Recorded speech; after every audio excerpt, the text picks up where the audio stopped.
నామములో ఈ బాప్తిసం నీకు ఇచ్చుచున్నాను.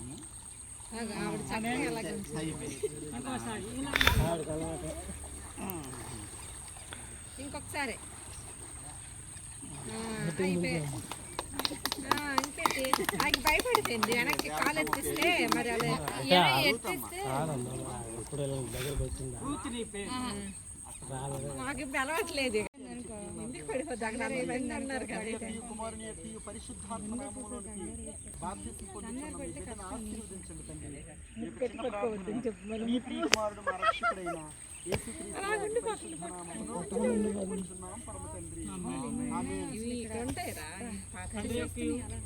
యొక్క పరిశుద్ధాత్మ అన్యోన్య నామములో బాప్తిసం ఇచ్చుచున్నాం.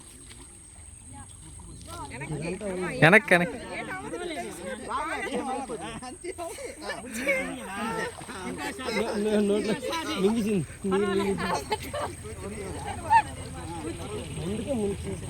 వెంటనే అది వెనక్కి వెనక్కి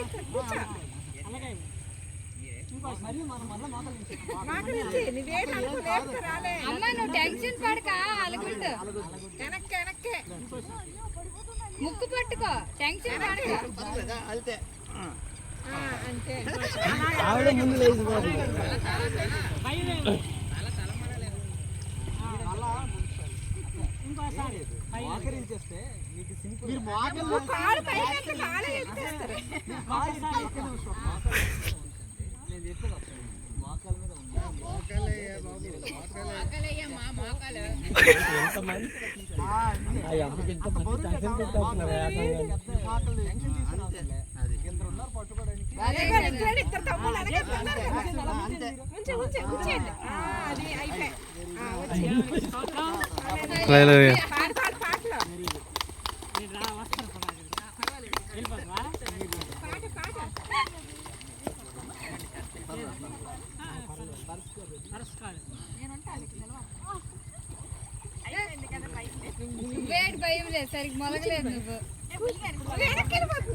నీవు నా తట్టు తిరిగిన ఎడల నీవు నా సన్నిధిని నిలుచున్నట్లు నేను నిన్ను తిరిగి రప్పించను.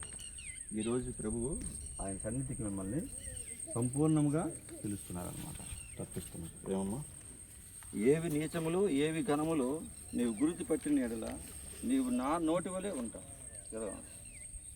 ఈరోజు లోకంలో ఏది చెత్త ఏది మాన్య అంటే ఏమి అసహ్యమైనవి అవన్నీ కూడా మనకు ఆ జ్ఞానం పరిశుద్ధాత్మ దేవుడు మీకు ఈ రోజు నుంచి అనుగ్రహిస్తాడు. ఇది మంచి ఇది చెడు ఆ విచక్షణ అనేటువంటిది ప్రభువు మనకి మీకు అనుగ్రహించబోతున్నాడు. ఏమమ్మా, అప్పుడు మీరు దేవుని యొక్క మార్గం ఉన్నప్పుడు నీవు నా నోటి వలె ఉంటావు అంటే ఆయన వాక్యం సమృద్ధిగా ఎసిగా ఉంటుంది. పిల్లల వరకు ఆ నోటిలో ఆ మాట ఉంచుతాను అంటాడు అన్నమాట. ఏమో అలాగా మీ నోటి వలె ఉంటారన్నమాట. వారు నీ తట్టు తిరగవలను. ఎవరైనా సరే నీ తట్టు తిరగాలి కానీ నీవు వారి తట్టు మరి తిరగడానికి లేదన్నమాట.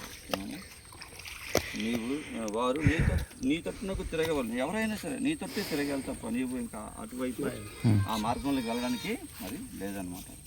అలాగే నీవు వారి తట్టు తిరగకూడదు.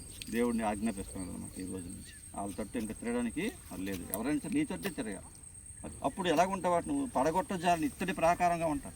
నీ కుటుంబాల్లో నువ్వు ఎలాగ ఉంటావంటే ఇత్తడి ప్రాకారంగా ఉంటావు. మేము అంత బలమైనటువంటి ఒక ప్రాకారంగా నేను తయారు చేస్తాను అనమాట. ఏ భయం ఇంకా ఉండదు. ఏమమ్మా, ఎటువంటి దిగులు పడవలసిన పని లేదు.